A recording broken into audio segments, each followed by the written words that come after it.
आपके बीच में मैं मरकुस रचित सुसमाचार उसके 4 के 35 से लेकर 41वें वचन तक पढ़ना चाहूंगा। और यहाँ पर इस प्रकार से लिखता है, उसी दिन जब सांझ हुई तो उसने चेलों से कहा, आओ हम पार चलें। और वे भीड़ को छोड़कर जैसा वह था वैसा ही उसे नाव पर साथ ले चले, और उसके साथ और भी नाव थे। तब बड़ी आंधी आई और लहरें नाव पर यहाँ तक लगी कि वह पानी से भरी जाती थी, पर वह आप पिछले भाग में गद्दी पर सो रहा था।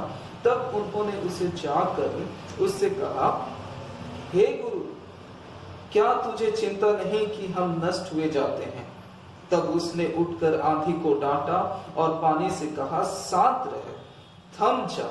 और आंधी थम गई और बड़ा चैन हो गया। और उनसे कहा, तुम क्यों डरते हो? क्या तुम्हें अब तक विश्वास नहीं? वे बहुत ही डर गए और आपस में बोले, यह कौन है कि आंधी और पानी भी उसकी आज्ञा मानते हैं? यहां से मैं आपके बीच में कुछ बातों को आपके मध्य में रखना चाहूंगा, क्योंकि ये गद्यांश जब हम पढ़ते हैं तो इसमें से कुछ ऐसी बातें हमें सीखने को मिलता है जो कि हमारे जीवन के लिए बहुत ही महत्व है। पहली बात जब हम यहाँ पर देखते हैं तो हम पाते हैं कि जब यीशु के समेत जब चेले लोग नाव पर चढ़कर झील के उस पर जा रहे थे, तो हम देखते हैं कि अचानक से वहां पर एक आंधी तूफान उठने लगती है। उनके नाव डगमगाने लगता है। अचानक से आंधी, लहरें, तूफान जो है बहुत ही तेजी से वहां पर चलने लगती है और उनका नाव में पानी भर जाता है और नाव डूबने पर रहता है। बात यहाँ पर इस प्रकार से है कि आपकी और हमारे जीवन में भी इसी प्रकार की बातें कई बार होती है। कई बार जब हम किसी ऐसी बातों की जो ऐसी कुछ बातें होती हैं जिसकी हमने कभी अपेक्षा नहीं किए होते, कुछ ऐसी बातें जिसको हमने कभी अपने विचार में नहीं लाए रहते हैं, कुछ ऐसी बातें हमारे जीवन में आ पड़ती है जिसको लेकर हम बहुत परेशान हो जाते हैं। और ये सारी बातें तब होती है जब हम इसकी कभी अपेक्षा नहीं किए रहते। क्योंकि अगर आप यहाँ पर देखें तो यीशु के समेत नाव पर चेले जो है उस झील के उस पार जा रहे थे और अचानक से वहां पर सब कुछ बदल जाता है। आपकी और हमारे जीवन में भी इस प्रकार की बातें होती हैं। कई बार जब आप और हम अपने मसीह यात्रा में हम चलते रहते हैं तो हमें लगता है कि सब कुछ ठीक ठाक चल रहा है, सब कुछ बढ़िया है, सब कुछ सही रीति से है, लेकिन अचानक से हमारे जीवन में इस प्रकार की बातें होती है जिसको हमने कभी अपेक्षा नहीं की थी। हमारे स्वप्न टूट जाते हैं, हमारी रात की नींद खो जाती है, क्योंकि ऐसी घटनाएं हमारे जीवन को झंझोड़ कर रखता है और लगता है कि बस जिस प्रकार से नाव डूबने पर था उसी प्रकार से हमें भी लगता है कि बस एक और कुछ हो जाए तो हम भी शायद इस नाव के समान हम भी डूब जाएंगे। और इस प्रकार की परिस्थिति में हमें लगता है कि प्रभु हमारी बातों को नहीं सुन रहा है, प्रभु हमारी परिस्थिति के ऊपर नजर नहीं रख रहा है, प्रभु हमारी जिंदगी को लेकर वो सीरियस नहीं है। कई बार हमें इस प्रकार की बातों को हमारे मन में, हमारे दिल में, हमारे जहन में ये सारी बातें आने लगती हैं, क्योंकि हालात बिगड़ गए हैं, परिस्थिति खराब हो चुकी है, आंधी आने लगी है, गहरा अंधेरा छा गया है, नाव डूबने पर है।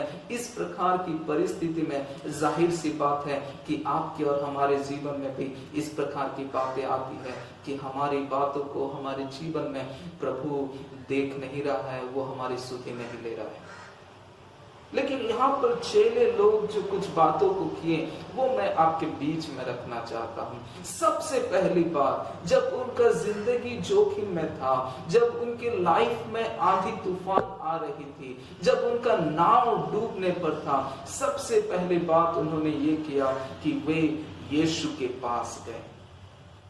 यीशु के पास गए। भले यीशु वहां पर सो रहा था, परिस्थिति इतना खराब हो गया है और यीशु वहां पर इस प्रकार से लेटा हुआ है, लेकिन सबसे पहली बात जो चेलों ने किया कि वे यीशु के पास गए। मेरे प्रिय भाइयों बहनों, चाहे परिस्थिति कैसे भी क्यों ना हो, यीशु के कदमों को कभी ना छोड़े।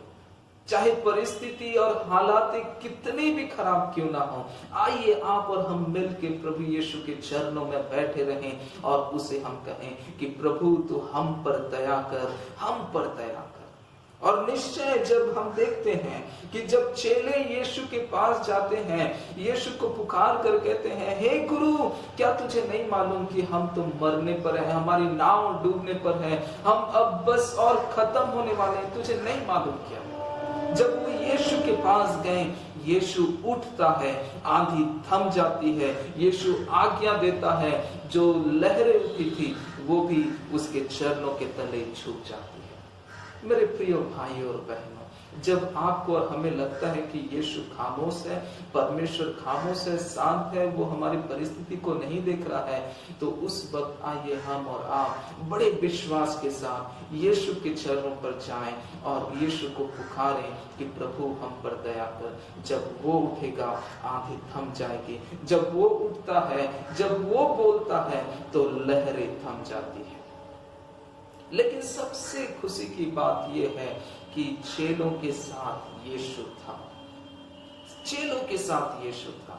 अगर गॉस्पेल को पढ़ें, सुसमाचार को पढ़ें, तो आपकी और हमारे जीवन को नाव के साथ कंपेयर किया गया है, नाव के साथ कंपेयर किया गया है। और इस प्रकार की परिस्थिति में हमारे और आपके नाव में, इस जीवन रूपी नाव में यीशु सवार है। अगर यीशु सवार है तो आने वाली आंधियों को, आने वाले तूफान को यीशु के साथ हम हंसते हुए सामना कर सकते हैं, क्योंकि जो हमारे साथ है वो सबसे बढ़कर है। प्रभु आपको इस वचन से आशीष दे। एक बात याद रखिए कि आपके और हमारे जीवन रूपी नाव में यीशु सवार है, यीशु सवार है। God bless you.